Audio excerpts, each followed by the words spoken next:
This is The Baseline, discussing the hot button topics of the NBA. Welcome, everybody. You're tuned to The Baseline. Cali, Warren Shaw, discussing the hot button topics of the NBA. We are burning the midnight oil here on our end of the world. But out in California, man, the party is just starting as, it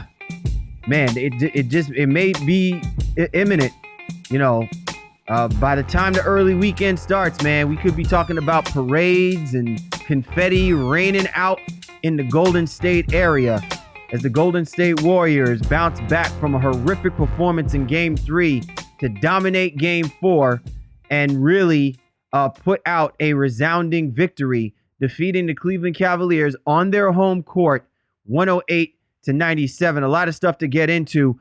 And of course, I got to do it with my right-hand man, 50 grand NBA aficionado, Don Mac contributor, right up on the illest websites, www.shawsports.net, Big Kahuna and PNC, my brother from another mother, Mr. Warren Shaw, repping out of Fort Lauderdale, Florida. Holla back at me, Mr. Shaw, man. Are you fighting this? Is your eyes barely awoken on this, or is it just straight up eyelids tied up? You know what I'm saying? What's going on? Nah, man. Salute to all the listeners and fans of the NBA Baseline. And, we on the East Coast, so, it's rough for us sometimes. I mean, it's only midnight. Maybe in our younger days, this would have been nothing to us. But on a Friday night, we would just be walking up in the 40-40 club, you know right? What I mean? We'd be swagging out right now. But listen, it is what it is now. We're a little bit older now, so we're at home watching basketball and watching the most important basketball that there is at this time of the year. So, great game. Finally got a little bit of, closeness into this one. But the Warriors did go ahead and pull it out, and it's just great to be here with you, my dude, talking about it, no matter what time of the day it is. Most definitely, man. I will say, though, that given what happened in the second half for the Cleveland Cavaliers, it almost gave me the impression like they had been up too late and probably need to get themselves on a curfew because they just completely slept out on the whole second half of the game. After an impressive first and second quarter, offensively and defensively, they basically allowed the Golden State Warriors to kind of open the game up. And we don't talk about this. I think we'll get in a little bit more in depth about this in a few moments, Shaw. But when it comes to the third quarters, Phil Jackson had brought this up in the series against the Boston Celtics when the Celtics won the title in 2008. He's like, we have got to win the third quarter. And usually when it comes to these type of games where the pendulum can swing either way, where a team can go up 3-1 in a series, or basically you can tie the series 2-2, that third quarter is so critical. And every single time, and this even goes back to the Golden State Warriors against the Oklahoma City Thunder when they were down 3-1, it was the third quarter in Game 5 that set the tone for the Warriors to build up the momentum and confidence for them, one, to win this series, and more importantly, two, to do it in a way that's really indicative of what you consider champions. And that's exactly what they did in this game, in a critical game that they could have easily lost because the Cavaliers had the momentum. They took over the third quarter. Yeah, they did. They really stepped up in that quarter, as you alluded to. And something else I kind of even want to lead into that, if you will, is this is the first time that we've seen the Golden State starters really play the plus minutes pretty much to a man, if you will, with the exception of Booker, who didn't really play much at all in this game, only 10 minutes. But Curry at 40 minutes, Klay Thompson at 39 minutes, Green at 42 minutes, Harrison Barnes at 40 minutes in this game. It goes to show you where Kerr felt like he needed to rely and go with the hot hand. Iguodala came in obviously with 37 minutes, and a lot of that quote unquote lineup of death, if you will, was played in this game throughout. Curry didn't get a lot of rest, going into the fourth like he usually does. But as you mentioned, that third quarter was huge for the Golden State Warriors coming out and responding. And really at the end of the day, something obviously we'll get into, but the Cavaliers seemed to kind of just run down and forgot their defense at halftime, just left it in the locker room. And that's why the Warriors were able to really kind of get into this game and eventually take it over. Yeah, so we've got a lot of stuff to kind of get into as we break down, once again, the Golden State Warriors resounding victory, 108-97. And really has put a stranglehold on this series and possibly their ability to be repeat back-to-back NBA champions. So we appreciate you and yours tuning in to the Baseline the Baseline NBA podcast Game 4 wrap-up, as we always like to do. Be sure to get at my man Shaw at Shaw Sports NBA, or get at me at GameFace Lee. And we always encourage you to get at the show's Twitter handle at NBA Baseline. Hashtag up the baseline. Let us know who you are, what you're about. available on iTunes, Stitcher Radio, Player FM, Microsoft TuneIn, Google Music, and of course, we're also available on Roku. My man Shaw Sports has the Shaw Sports channel. So if you're using the Roku box, be sure to use that platform. Check out the Shaw Sports channel as we will upload our podcast through Shaw Sports. So we've got a lot of stuff to get into with regards to this game 4. And the first thing that I think I want to go on as to piggyback into your point, Shaw, about the lineup of depth. This to me, this is why sometimes it's almost like when you get to a point where you need to figure out some topics to have discussions about, like, who should be the MVP. Listen, it wouldn't be far-fetched to think, why not give it to Steve Kerr? Because we're probably not going to be definitively able to say who's possibly going to be the MVP of this finals if the Golden State Warriors win this, because I don't think any one person has outright just shown dominance. I think, like last year, it was a matter of consistency. So you could probably make the argument that Draymond Green might possibly get it.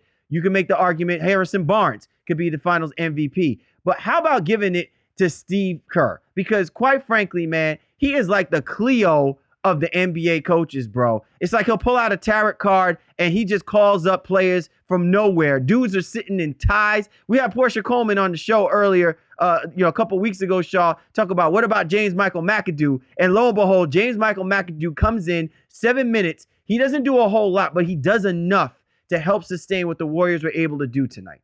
No, it's true. I mean, and that's really is the sign of a great team. Not a good team, a great team, an elite team where everybody stays ready. And there's been guys who got played in the first couple games of this series, like Leandro Barbosa. And then he was a DNP-CP tonight. He didn't even touch the floor. And that just really is a testament to how great the Warriors are, and just how much control Kerr even has over this roster and this team, where he can pull a card out, kind of, seemingly out of his ass, if you will, and say, hey, go in there and give me something. McAdoo comes out there, Varejao comes out there in 4 minutes, and immediately was making some mistakes, but 3 huge offensive rebounds in that third quarter to give the Warriors double, second chance points or opportunity to get some second chance points. And those are the types of things that you need from your bench guys. Again, it's not going to be all very, very sexy when it comes to the aesthetics of the statistics and you're looking through the numbers and seeing these gaudy numbers, but it was the sheer contributions that these guys did. And again, that is a testament and credit to Steve Kerr. But Shaw, man, I'm sure if you're Tyrone Lue, right, and you're trying to anticipate the chess moves that Steve Kerr is going to make. And listen, Steve Kerr has proven to be one of the more unpredictable coaches simply because he knows his personnel so well enough that he'll decide to pull out a guy like James Michael McAdoo. And I wish the cameras was focused on Tyrone Lue, because I'm sure Tyrone Lue had that one of those, like, say what? Who? I mean, he's looking at he's like, do I need to pull out, James Posey? Do I need to pull Posey out in order to combat James Michael McAdoo? You know what I'm saying? Like, that to me is the sign of a coach who clearly is, hey, people might look at it from the outside looking at it and saying he's reaching. But clearly Steve Kerr knows exactly what he needs out of his team, what he needs exactly at that moment in time.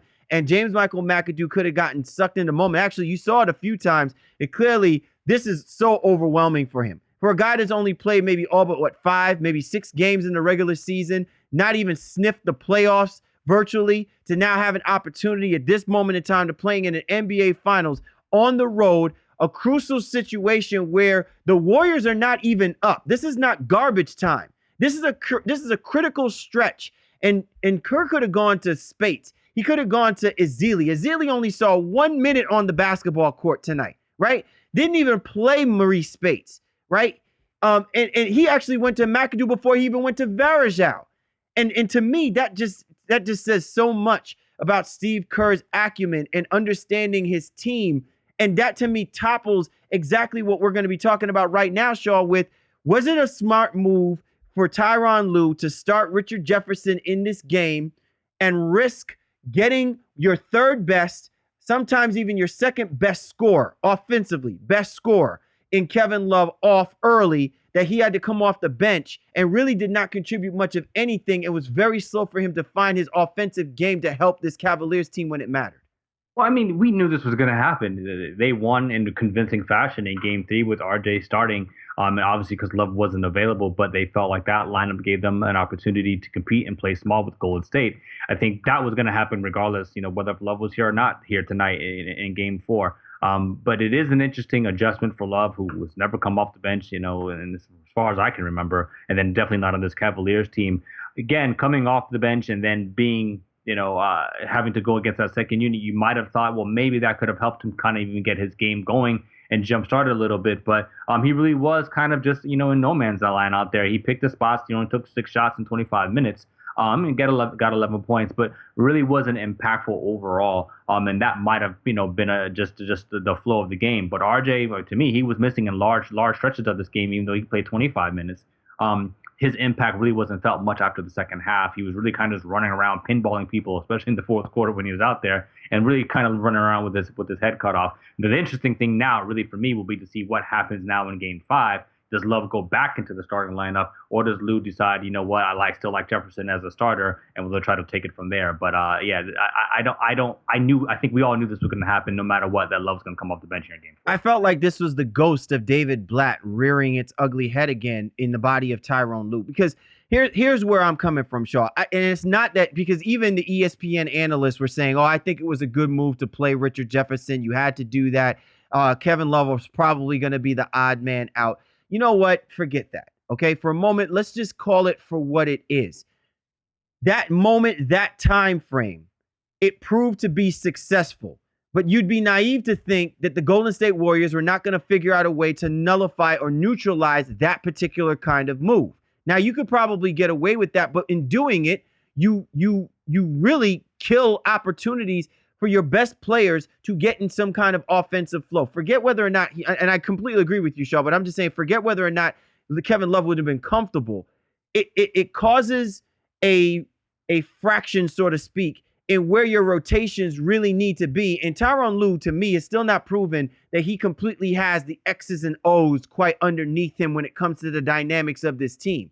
Just because it was inherited to him in the second half of an NBA season, we're talking about the playoffs, and now we're talking about the finals. And that dynamic, to me, are in 3 different sectors. So as far as I'm concerned, if you've been comfortable with Kevin Love as your guy, starting power forward, and your implementation of playing what got you to this point to being the Cavaliers that you are, you shouldn't deviate from that. Now, just because you changed it up a little bit in order to at least give yourself a chance in this series doesn't mean that you go dipping in the well like you did last year when you fell all happy about Matthew Dellavedova sticking Steph Curry at times. At some point, the good players, the great players, will figure out a way to neutralize that particular strategy. And then when you don't have a counter move for it, it's exactly the reason why we question coaches and their ability to make adjustments. Well, I think that brings us to a very interesting question in general, and it really does depend on your viewpoint, or I guess more importantly, Lou's viewpoint of Kevin Love. When the Golden State Warriors last year made their adjustment and decided to start Iguodala, and I believe it was Bogut who went to the bench and was pretty much just gone and didn't play the rest of the series. Everyone understood and heralded that as a great move because it really did change the course of the series. Same thing here, as you've even just alluded in the previous segment. Kerr having the pulse on his team, being able to plug in guys like McAdoo and Varejao here and there. But it doesn't seem to be the same credence for Lue in this situation. And I guess it's really because Love is an Andrew Bogut. Love is supposed to be an all-star type caliber player. He's part of your elite core big 3. And him going to the bench now, regardless of it for a concussion or not, doesn't seem to sit well, I guess, in the mantra of the NBA Twitter sphere and everywhere else. So that, I think, to me is a very, very interesting point, because it really just says a lot more about Lou's impression of Kevin Love than it does to even Love's actual importance to the team. He doesn't feel like, okay, he's my superstar, I got to give him minutes, he's got to start. Exactly. He's more like being traded like a role player, like, say, Bogut was last year, or even when Harrison Barnes was taken out for Iguodala in OKC there. He's being treated like one of those role players in this right now. And I think that's a very interesting dynamic that we would probably need to, really discuss once these finals are concluded. And Shaw, on the flip side of it, remember, in our Game 3 post-game wrap-up, right? In our post-game wrap-up of Game 3, I was questioning about Steve Kerr's propensity to leave Steph Curry out there when you can clearly see Steph Curry wasn't feeling it. And if we're on the road, maybe at home, you might, give him a little bit more of a leash. But when you're on the road And we're talking about the psyche of a player staying in the element, being prepared, knowing that at any given moment, they're still going to need their MVP, their greatest player on that basketball court to step up with their in striking distance. But when you clearly see in a blowout game, he's really not helping you to leave him out there where he's still kind of wandering and trying to figure things out. What does Steve Kerr do? He just says, bump Cal in his theory. I'm going to leave Curry out there for 40 minutes. Even though the game was still competitive throughout, I think a lot of it was initiated by the fact that Steph Curry had to get himself in the game. And I think that if you're someone like Kevin Love and you're someone like Tyronn Lue, you got to understand what kind of player you're dealing with in Kevin Love. And do you think now is the time frame for you to say, well, I'm going to sit Kevin Love for Richard Jefferson because I believe Richard Jefferson, what he does for me in the beginning of games, is going to offer us the best opportunity to be competitive, if not to take over a game against a well-coached, well-balanced team like the Golden State Warriors? I completely agree with you, Shaw, because I think this now hurts Kevin Love a whole lot more going into Game 5 than it did about whether or not this was going to help you win Game 4. No, I think that's an interesting point, but I kind of do want to discuss the Cavaliers in general here, even outside of Love, because what's your take now on the situation with Kyrie Irving and LeBron James? So we have a situation here where LeBron has 25 points. He got a lot of those points late, but he still had maybe 17 or 19, I think, something like that. Got a couple of baskets late, but the 9 rebounds, and the 13 assists, and then the 13 rebounds and 9 assists were all pretty much midway through the fourth quarter, if you will. He finishes the game 11 of 21. A lot of people, especially in the first half, saying he's passing up shots or whatever like that.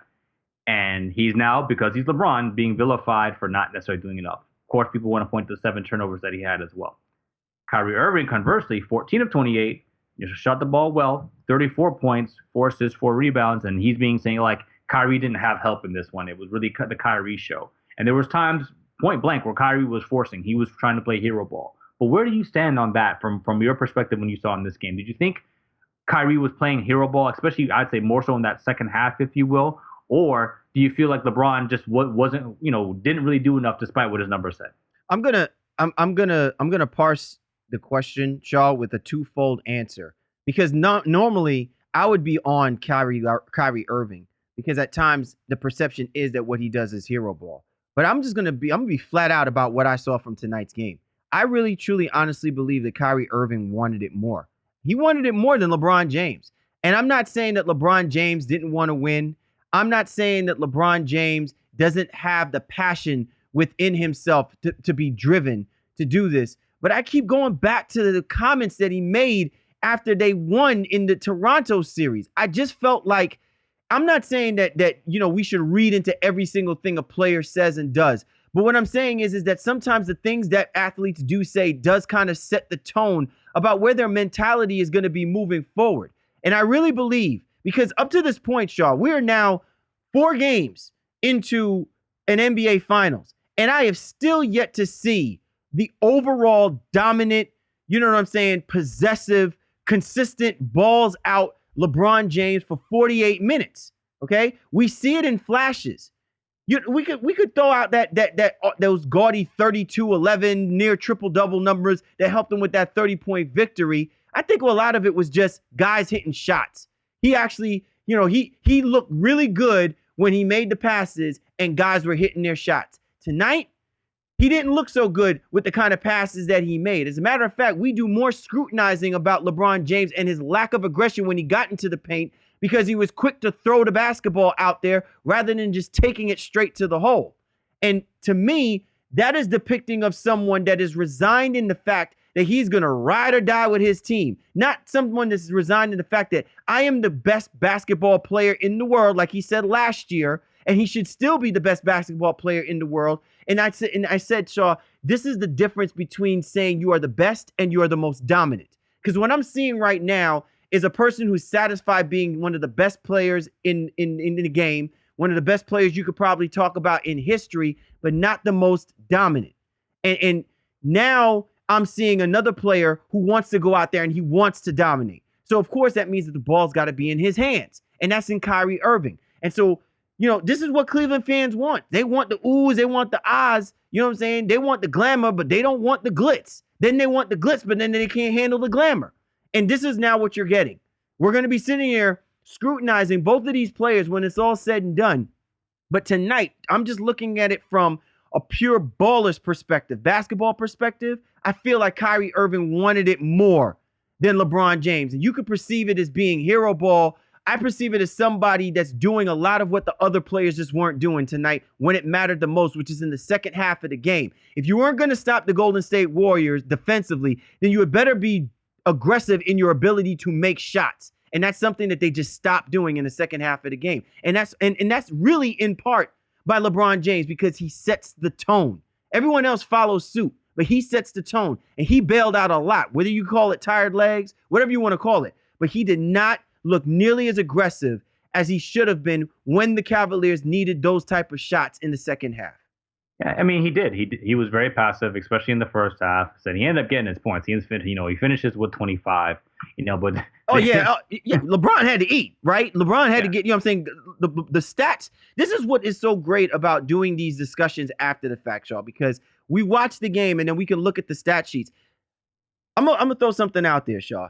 Anderson Varejao only had 4 minutes on the basketball court. But in real time, I'm sure it felt like 12 because the effort that Anderson Varejao gave the Golden State Warriors in critical minutes with those second chance rebounds, those critical picks that he was setting and rolls down to the basket, the tap outs, those 4 minutes felt like 14 to the Cleveland Cavaliers. Couldn't wait for him to get off the basketball court because he was exactly the antithesis of what Tristan Thompson has been to the Golden State Warriors. And to not have Tristan Thompson on the basketball court to combat what Anderson Varejao was giving the Golden State Warriors, again, critical stretch where the Golden State Warriors won where the Cavaliers should have been winning. Yeah, the Varejao stretch was actually, ironically, that was when Love was out there.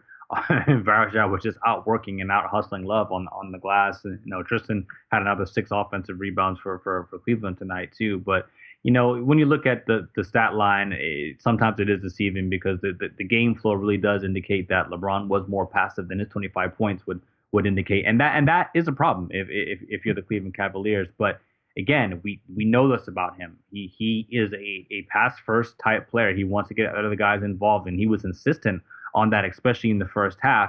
Kyrie was more than obliged to take on that and say, hey, well, I'll take it. I'll go ahead and do what I need to do. While others seem to struggle with their shot a little bit. Tristan, pretty much just staying close to the rim, other than that one baseline jumper he had out of nowhere at the end of the second quarter there. But nevertheless, this Cavaliers team seems to have the same problems that they had, in the first 2 games where they weren't really able to score outside of their core guys. No reserve players or no role players really doing much to contribute to the cause. And now, again, you made Love now a reserve player, and he had 11 points off the bench. I guess that helped them there. But it just seems like they are just so top-heavy, when it comes to their offense. And then there was that stagnation that we continue to see. So it's great when you get to, you're just kind of watching Kyrie, then you even just kind of watching LeBron and waiting to see what happens. But they got away from that ball movement that worked, served them so well in Game 3, and then even the first half of Game 4. And that's where I'm most concerned about. Whether it's hero ball or not, there just needs to be some sort of balance, because there's a time where you need to be isolation heavy, and then,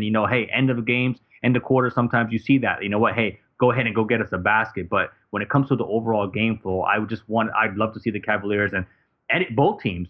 The team that has had consistent ball movement has won every single game, and that I don't think is a fact that can be disputed. You're tuned to The Baseline. Lee, Warren Shaw discussing the hot button topics of the NBA. Our Game 4 wrap-up of the NBA Finals as the Golden State Warriors defeat the Cleveland Cavaliers at the Quicken Loans Arena 108-97. Golden State Warriors taking a 3-1 series lead. Game 5 back at the Oracle, where the Warriors can give themselves an opportunity for quote-unquote the gentleman's sweep. Shaw, you just talked about it just a second ago, and now I'm going to bring this up because I know I said it.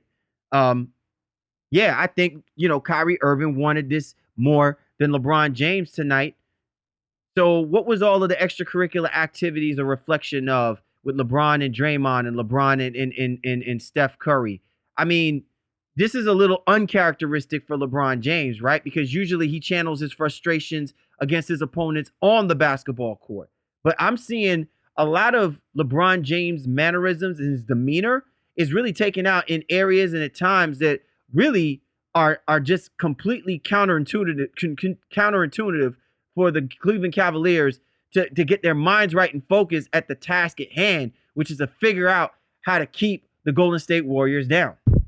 Well, LeBron and the Draymond thing was interesting because I don't care. LeBron he decided to try to walk over Draymond while Green was on the floor, but I guess that was after Green had kind of got tangled up with him, and obviously Draymond has formulated a little bit of reputation through these playoffs, if not even previous to that. But then LeBron, as I said on Twitter, he tried to walk over him like a broken track star hurdler jumper, just kind of moving his legs and really slowly massaging himself over Draymond. And hey, if I'm anybody, I don't want to be walked over by any other man. That's just disrespectful. So Draymond had got up, but I think both guys understand where they are in terms of the moment, and it was a lot of a much ado about nothing. They had some words, they had some conversation. But it wasn't going to go much further than that because LeBron knows he needs to be out there. He can't even risk the chance of being suspended or getting into any type of altercation. And Draymond, obviously, with his technical situation,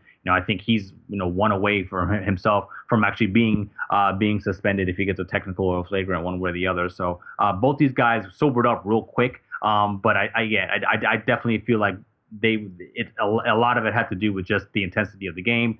Cleveland was at that point starting to lose, and then the Warriors felt like they were and Draymond specifically knows when his team has their foot on the gas and is about to take the will of another team. And I think that's why he's trying to get into LeBron's head a little bit. It's interesting, Shaw, because again, we talk about how, this Warriors team, they just basically shoot you to death. They shoot you to hate them, right? It's almost just like, why don't you just slit my throat? Why don't you just hang me? But don't shoot me. And that's what they do. And even when I saw the little altercation with LeBron James and Steph Curry, look, I'm going to call it for what, because, this is going to probably be my final point with regards to this game and my whole perception about what I've seen from this NBA Finals and just really the NBA playoffs in general for this year. The NBA really needs to look at this whole NBA playoffs, and they really just need to get this right. They have to start really being accountable for the way that they are going to go about presenting us this product of basketball. Because like I tweeted out earlier tonight, man, this is one of the ugliest games I've ever seen. And this is not on the players, man. It was actually going to be some beautiful basketball until I started seeing a lot of this nonsense going on that ultimately, if in the regular season you were calling these fouls, I don't understand now why you're choosing to the NBA Finals, and you are calling these same type of fouls in the playoffs. That all of a sudden now it's the NBA Finals, and because it's the quote-unquote rematch, right, that we suddenly are just saying, okay, we're just going to go let the guys play. Seriously, man, it almost looked like guys just wanted to basically do the flamenco with each other. It's just the offensive fouling, the moving screens, the blatant, when you're running to set the picks, you're putting your elbows up to guys' chins and not calling that stuff. The grabs on Steph Curry. And it's happening on both sides, man. But it's making the play ugly and sluggish, and I'm tired of it. And the NBA's got to do something about this, man. Because whether the Warriors are the one tonight or the Cavaliers are the one tonight, it still does not mitigate the fact that this is on the referees to call this. And be consistent, man. Be consistent. Well, and that's what you get when you have different crews. I think doing every single game, it's not the same lineup. It's not like how it is in baseball where one crew will get a series. They have whatever it is, X amount of guys set up for these finals, and they're kind of interchange them in and out for each game because they think that is what kind of keeps the parity, if you will, the non-biasedness of it. You have the different referees coming in and out of the series. And it's weird though because it's a catch-22, dog. It really is. Do you want games to be officiated tightly and closely and see a free throw battle, or do you want games to let them play? And obviously, you don't want something where it's one-sided, where one team is getting calls or another team is not getting calls. Like I said, it's a really, again, I agree. I understand where you're coming from. I agree with you. Right. I agree with you. All I'm saying is see, here's my thing. When you don't make the calls, you're not setting any kind of precedent. That's the problem that I have. And the Cavaliers have been pushing this as far as it can go. And now it's just absolutely spilt over because now we saw in the second half, the Cavaliers wanted calls while the Warriors are basically doing what the Cavaliers have been doing to the Warriors basically over the last 2 games. It's just more blatant now because the Cavaliers didn't win this game. It seemed to be quote unquote great defense when you're grabbing on Steph, you're putting in, you're body checking them with your hip. This is stuff that you were calling in during the regular season and the playoffs. So I don't understand what necessarily has changed. Just simply because it's a rematch and we expect these guys to be physical with each other because they don't like each other. There still has to be a decorum. You set the tone. If you wanted this to be back in 1995, 96, then you should have set that precedent for us to see that throughout the course of the year. Not wait until the NBA Finals where all eyes are on this rematch. And look, the Warriors and the Cavaliers, Shaw, are 2 quality basketball teams that don't need a lot of that nonsense that was going on that we saw tonight to be happening to ruin the flow of the game. I want it to be left to the players playing the game. Now, I'm not saying that all of this stuff is what prevented Steph Curry, Klay Thompson from getting off. But what I'm saying is that the Cavaliers have been getting away with a lot of this type of nonsense. And tonight, we're seeing it where, okay, the Warriors waited 2 or 3 games before they said, you know what, we're just going to have to do the same thing too, right? And it only mattered then in the second half of the game where it clearly affected the Cavaliers' abilities to make shots, not so much the Warriors. But still, man, it's a crappy product because you're expecting for the fouls to be called and they're not being done. And that to me is going to be a problem, not just for this series, because forget about this series. It is what it is. The tone has been set. They can't back out of it now. But what I'm saying is this is a product that you're expecting people to pay money, TV shares, revenue. This is not good for the game, man, moving down the line. And you're trying to sell people on great matchups in the finals where guys are basically just getting away with WWE-like tactics in order to set screens and rolls and fouls and everything. It's just not good, man. Well, I think what you'll see overall in the summer specifically is, it goes back to the intentional fouling, with guys who can't shoot free throws and all of that. They are going to look at, the referee association, if you will, and what they do in the league as a whole. I think there was something that came out earlier in the week about the 2-minute reports, how the referees aren't liking that report, and they want to petition the commissioner for that to go away because they don't like being called out or being told that they were wrong or made a mistakes out, I guess, in public, if you will. And then Silver and then the NBA wants to have full transparency and full disclosure when it comes to these things. But, refereeing one way or the other has been too much of the conversation during these NBA playoffs. I think we can both agree on that. And that is something where I know Silver and the committee is going to definitely have to look at, and they will address it over the summer one way or the other. And hopefully we get some sort of answers and some sort of consistency going into next season. All right, Shaw. So let's talk about the Splash Brothers tonight. What an impressive performance by Steph Curry. Even more impressive performance defensively by Klay Thompson. What were you egging off of what we consider as a resurgence game for the Splash Brothers in an important game, a game where they can obviously have given themselves an opportunity to take a stranglehold in this series? I just thought it was just absolutely impressive performance by these guys.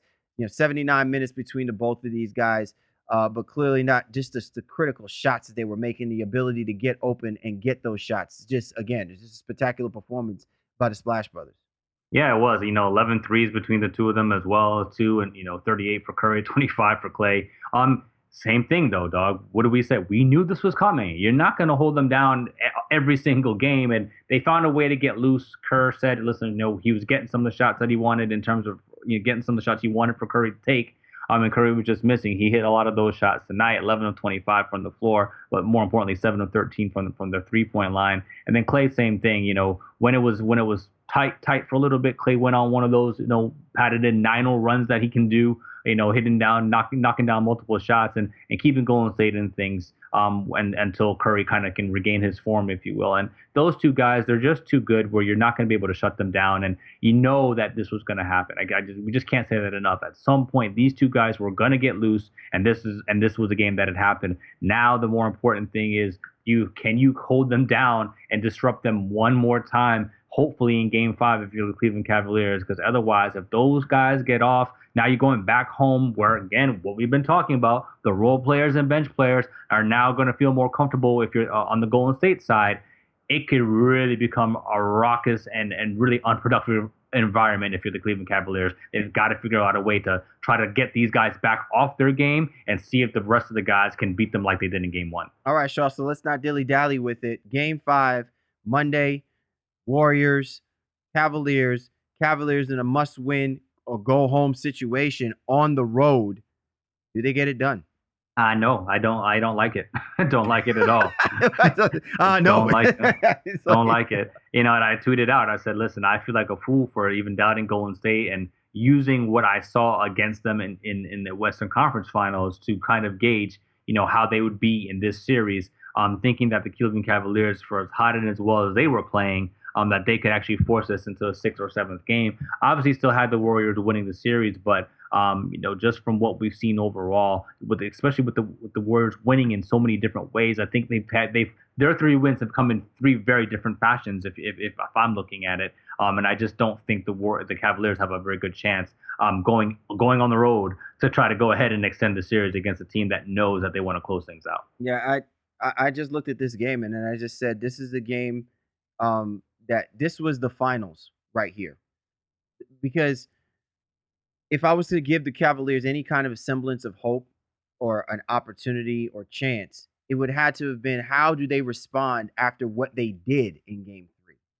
And how they responded looked really nice. It kind of looks really nice when you go into the store, you see that, that nice Calvin Klein shirt or that diesel, those diesel jeans, and then you pick up the price tag and you say, "Whoa, that's a little bit out of my range." And that's what I felt like happened in the second half for this Cleveland Cavaliers team. I felt like they look really, really good for stretches, but they're still out of the Golden State Warriors range. They're not ready yet. And this was a game more about the Warriors than it really was about the Cavaliers. If the Golden State Warriors chose not to play great, if they came in there with a sluggish start, they didn't show any kind of intensity, any kind of sense of urgency, then they're trying to make this series about as interesting as possible. But when it comes down to it, they still have that quote-unquote lineup of death. And to me, this wasn't even just about it being a lineup of death. This was just a team that clearly wanted it a whole lot more than the other team. And they did whatever was necessary for them to put themselves in this position where they're basically like, we ain't trying to come back to Cleveland. And I just feel like that's exactly what's going to happen come Monday. I think that the Golden State Warriors are just going to be in that kind of zone where they really understand, they see the writing on the wall. And let's not get something twisted here. We talk about a lot about arrogance, cockiness, confidence. We throw all of these terminologies and words around when we put the superstar tag on a lot of these athletes, okay? Let's not get this twisted. The Golden State Warriors are in their own head right now. And they believe without a shadow of a doubt that they are the best team of this generation. They believe that. And they're going to go out there and they're going to prove that by snatching the crown off of the king's head. And what better way to send that statement than to basically say, we gave you one game. We gave you a gentleman's game because we sucked so bad in game 3. But your team, your minions, your pawns, your rooks, whoever you got out there would never be good enough to beat us in a 3-game series, let alone in a 7-game series. And I think that's the mentality that the Warriors want to have. They don't just want to beat you. They want to make you an example. And if they go and they do that on Monday, we're going to be completely talking about, happy, joy for the Golden State Warriors. And then our attention and focus is going to be right back on what does this mean to the legacy of LeBron James? Yeah, that's definitely going to be the questions that we have, and it would be something that we'll be able to discuss on further shows, and when we do our autopsy report, our going get for what I think will be the Cleveland Cavaliers. Right down to the gluten stuffing. And it's really going to be an interesting summer. For LeBron James, it could be the sugar-free stuffing, but okay. Well, but even as we discuss it, there's just that conversation is starting to come up again, and whether or not LeBron is going to stay if they lose. Does he have the supporting cast that's necessary? Does he have the right coach in place and all of that? But again, like I said, I think after game 1, I think actually it was after game 2. It was like, listen, we're at that point. You're really starting to take away from what the Warriors have accomplished and what they are. And I think if this is any other team, I think, if this was a Thunder, the Cleveland Cavaliers would probably be up maybe 3-1 themselves, or at least be 2-2. that to me is really what this boils down to. So whatever you want to say about LeBron James, whether you want to say that he's not living up to expectations when it comes to him reaching the NBA Finals, or whether you want to call him a hard luck loser. One way or the other, there's some narrative that's going to come out of this story, and we'll figure out where we both stand on it. I think I know where you may lean, but we'll definitely wait for the NBA Finals to play out before we write LeBron's obituary. You got your crystal ball ready already for me and stuff like Nostradamus, bro. Nostradamus. Well, I'm not gonna go out on a limb and throw anything out just yet. I mean, what would be the point? Then you're taking away from the conspiracy theory spotlight, of course. But let me put it like this, Shaw, before we sign off here. This stretch of high level of basketball would not be possible would it not be for LeBron James. So what I am more looking at, and what I'm trying to find where I'm seeing it as you're watching the game, cameras, listening to the post game conferences and things of that nature, is what are you really saying? What are you really showing us? Because the numbers are going to say one thing. Like I said, this is a byproduct of how we need to really start looking at the NBA, especially when in an era of analytics. Because the numbers are going to statistically give you things that you can clearly look at and say, and then we tend to get away from what our eyes tell us. We get away from how we truly were reading the game before we started using numbers as an important means for us to determine the rate and success of what teams are doing. And just basically what I'm saying is that LeBron James is that kind of guy where he is going to be judged by, in my opinion, what he's doing on the court and off the court outside of, taking shots. It's how he's, we said this about Dirk Nowitzki. Oh, Dirk Nowitzki's such a great shooter. Oh, he's such a great, he just needs to have a great team around him. And then we saw him in the playoffs. And you can tell that he still had a lot of growing up to do, man. When you're yelling at your teammates, not taking a shot or missing a defensive assignment, when you're not really uplifting your team. And he didn't realize that how important those little things are until 2011. He didn't realize that what they wanted from him, what they needed from him, isn't the legendary numbers that it's going to put him as a first ballot Hall of Famer.